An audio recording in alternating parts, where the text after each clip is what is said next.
Hey there, and welcome to another one of my restoration blogs where I bring you up to date with what I've been doing over the last month and let you see projects that might not otherwise make it into any videos. Let's start over here in this corner. The off-road wrecker is almost completely fixed from everything that was broken or damaged at the off-road games. However, turns out that every time I try to fix the rear end, I found out that it's more and more broken. Right now the center section is out of it completely. Turns out that I had destroyed everything in the rear end except for the axles. So look for a new video on the off-road wrecker to come out soon once I have all the parts. There's not a whole lot going on in this row right now. However, I did drive my AC Aceca Bristol to a car show about a month ago. Every time I go to a car show, I'm ready to do a video. However, the video for this show, because of the weather, did not turn into a video, but I had a lot of fun taking this car anyways. I have the Super Beetle tucked away in this corner, but don't worry, I will get to this, but I have a couple cars that I want to do first. I still haven't started doing any of the work on the Defender 90 yet. I need to get parts ordered and then we can start doing a series on this vehicle. In my last video, I mentioned that the rear power inverter on the Defender had gone bad and I was thinking about replacing it with something else myself, but all of you guys suggested that I take it to the dealer and have them fix it. So I called the dealer. They scheduled me for about a month from now before they can even look at it. Then of course, they'll probably have it for 2 or more months just waiting on the parts. Kind of silly. They should just get it in, see what's wrong with it, see that the parts need ordered, and then schedule me for the repair. The old Lectra electric car is looking really good now. I did do a video on this recently where I took this car to an all-electric vehicle show. And before that show, I gave it a quick new paint job. That paint job looks really nice now. This paint hasn't been polished or buffed or sanded or anything. This is just straight out of the paint booth.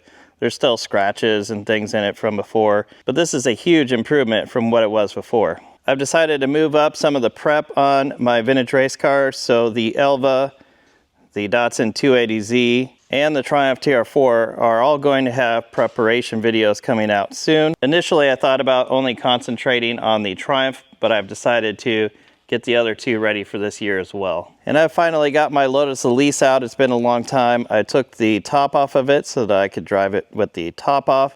I took this to a car show. I was supposed to take this to another car show last night, but the weather turned bad. And since it was going to rain, I decided to take my 944 rally car instead.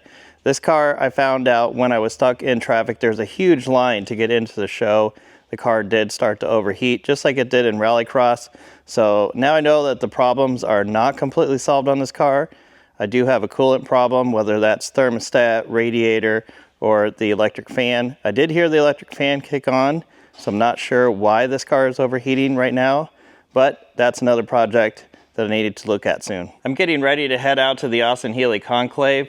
And so I've decided to take my 1969 Austin Healey Sprite, as it looks like we should expect a bunch of rain at the event. And next to it is the new barn find project. I had hoped to have a video on this Jaguar done before I had left, but now I'm out of time. So look for a new video to start a series on this vehicle coming out when I get back from the conclave. And I've been hiding this Corvair around here for a month or two, but you're finally getting to see it now. This will also be one of the next barn find projects. I pulled this out of a barn a couple months ago, and I'm hoping that we will start videos on this car right after the Jaguar. Tomorrow is the Distinguished Gentleman's Ride, and I have my Ariel all ready. I just did an oil change on it, and it is ready to go. The Distinguished Gentleman's Ride is a charity to raise money for men's prostate cancer and men's mental health. And if you would like to donate money to my ride, I will have a link in the description below. It's been a while since I've dug the Minitech race car out.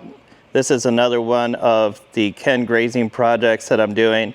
He's going to be at the conclave, and then after the conclave, he'll be coming back up here, and we'll be figuring out what to do with this race car next. So look forward to more updates on this car and also maybe seeing me run this on track. The old Chevrolet C20 farm truck is torn down a little bit now. By the way, doing trucks is kind of handy because they come with their own box to store all the parts in.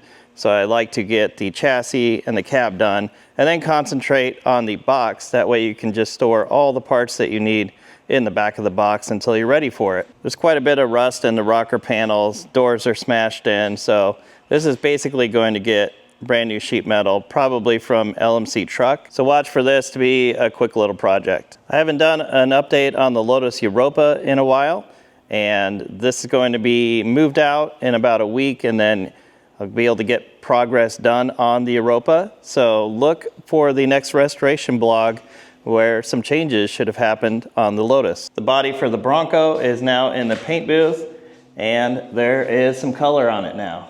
So if we look underneath, you can see that nice green color, and of course it will be getting these stripes that were back on the body added to this one. So we'll have a couple stripes, yellow and red stripes that run along the bottom of the rockers here. That's going to be it for now, so if you want to see more videos like this, comment below and click subscribe.